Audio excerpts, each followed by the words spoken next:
बनारस। सुबह का वक्त। काशी मंदिर से घर आती है और मेज पर नाश्ता लगाने लग जाती है। उसके बाबा आते हैं। काशी, कल आपके चाचा जी और हमारे दोस्त आ रहे हैं। आनंद जी कुर्सी पर बैठते हुए कहते हैं।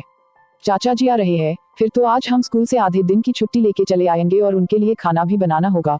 काशी आनंद जी को नाश्ता देते हुए बोलती जा रही थी।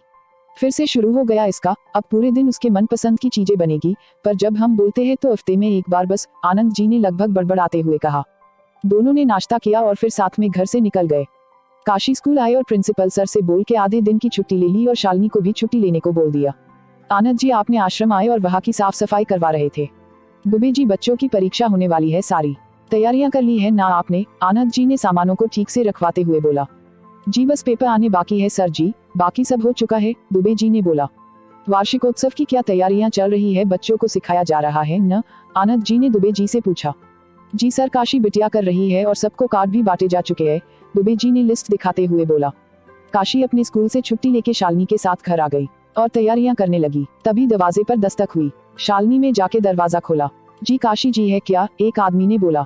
आप यहाँ बैठे, मैं बुला के लाती हूँ, शालिनी ने कहा। काशी कोई आया है देखो जाके, शालिनी ने कढ़ाई में पुरिया तलते हुए कहा। काशी हाथ धो के बाहर आए, देखा वही आदमी खड़ा था जो कल जमीन के लिए आया था। मैंने आपसे बोला ना कि मुझे जमीन नहीं देनी है, तो आप बार बार क्यों चले आते हैं? काशी ने गुस्से में बोला। माम, मेरे सर आपसे एक बार मिलना चाहते हैं, वो कल या आज रात में ही यहाँ आ जाएंगे, आप बस एक बार उनसे मिल लीजिए। मेरी नौकरी का सवाल है, प्लीज माम। उस इंसान के बोलने पर काशी ने सोचा और 2 दिन बाद मिलने का बोल दिया। वो आदमी चला गया। काशी अंदर आ गई। कौन था ये? शालिनी ने पूछा। अरे कुछ नहीं, दोनों वापस काम में लग गई। दोनों को काम करते हुए शाम हो गई और शालिनी अपने घर चली गई। काशी भी ऊपर चली आए अपने कमरे में। वहाँ पेज आके वो तैयार हुई और नीचे आके अपने बाबा को फोन लगा दिया। बाबा कहाँ है? आप चाचा जी आए या नहीं? काशी ने अपने बाबा से पूछते हुए कहा है। अरे हमारी राजकुमारी, पीछे मुड़ के देखे, हम तो कब के आ गए हैं, राजेंद्र जी ने अंदर आते हुए कहा। काशी जैसे पीछे मुड़ी तो राजेंद्र जी और आनंद जी खड़े थे। चाचा जी आप आ गए। काशी दौड़ के गई और राजेंद्र जी के गले लग गई। कैसे है आप चाचा जी? काशी ने उनका बैग लेके रखते हुए कहा। हम तो ठीक है, पर हमारी बच्ची दुबली पतली लग रही है। ये कंजूस आपको कुछ खिलाता है या खुद खा जाता है? राजेंद्र जी ने मजाक करते हुए बोला। अरे ये बोलो कि ये मुझे कुछ देती है या नहीं? हफ्ते में एक दिन कचौरी और जलेबी मिलती है, बस बाकी दिन वही फीका खाना। पर आज मैं इसकी एक भी बात नहीं सुनूंगा। आज मेरा यार आया है, आज तो दोनों खाएंगे, आनंद जी खुश होते हुए बोले। वैसे खुशबू तो बहुत अच्छी आ रही है, आनंद जी ने बोला।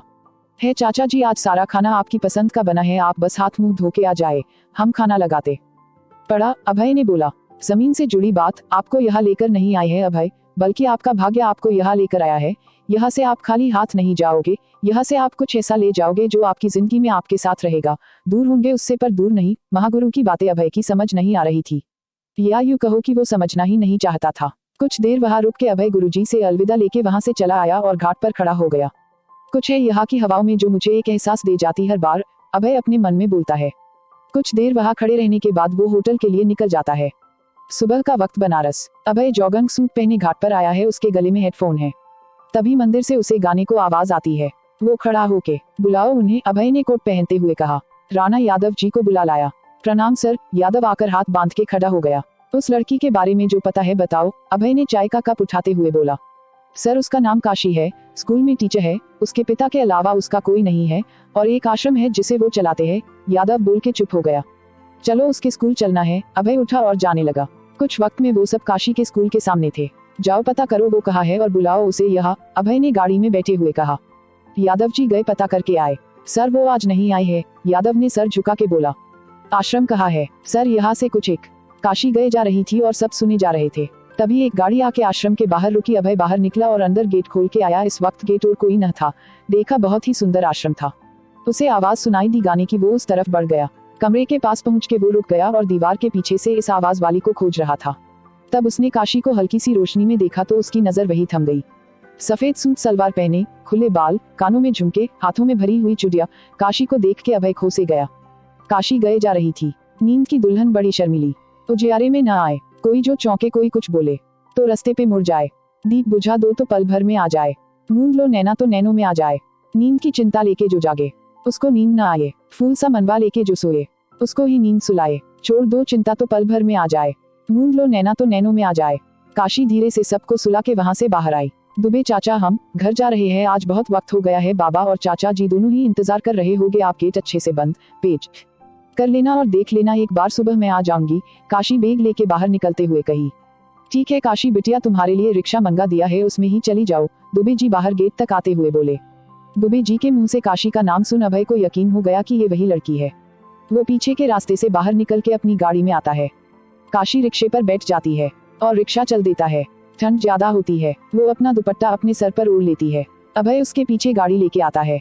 काशी घर पर पहुंचती है और दरवाजा खटखटाती है। आनंद जी दरवाजा खोलते हैं। अभय कुछ दूर गाड़ी में बैठे देख रहा था। काशी अंदर चली गई। अभय ने गाड़ी मोड़ी और होटल की तरफ बढ़ा दी। उसके दिमाग में बस काशी चल रही थी। कुछ तो है तुम में मिस काशी, अब तुम्हारे सामने आने का वक्त आ गया है, हम भी तो देखे तुम्हारी अकड़। अभय गाड़ी ड्राइव करते हुए बोला। क्या अभय की जिंदगी सच में बनारस आके बदल जाएगी? क्या होगा जब काशी और अभय आमने सामने होंगे? जानने के लिए पढ़ते रहिए काशी, एक प्रेम कहानी। क्रमशः प्रीति तिवारी $4 पेज। किलोमीटर की दूरी पर है। अभय ने आश्रम का पता लिया और यादव को पैसे देके भेज दिया। राणा, इस लड़की के बारे में मुझे इन्फॉर्मेशन चाहिए सारी। सुबह के उठने से लेके रात के सोने तक ये क्या करती है, और बचपन से अभी तक की सारी बातें, और इस जमीन के बारे में भी। अभय ने गाड़ी में बैठे बैठे कहा। जी हुक्म हो जाएगा, बस कुछ वक्त दीजिए, राणा ने भरोसे के साथ बोला। अभय की गाड़ी आगे बढ़ गई। पेज सुनने लगता है। जी ये कौन गा रहा है? अभय ने जाते हुए एक पंडित जी से पूछा।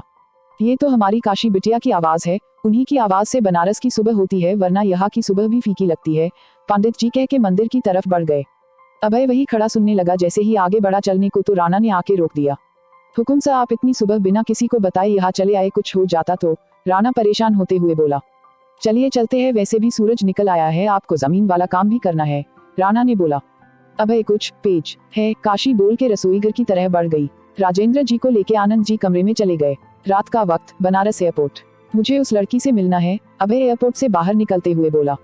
जी हुकुम, पर अभी रात हो गई है तो कल ही मिल पाएंगे अब, राणा ने गाड़ी का दरवाजा खोलते पेज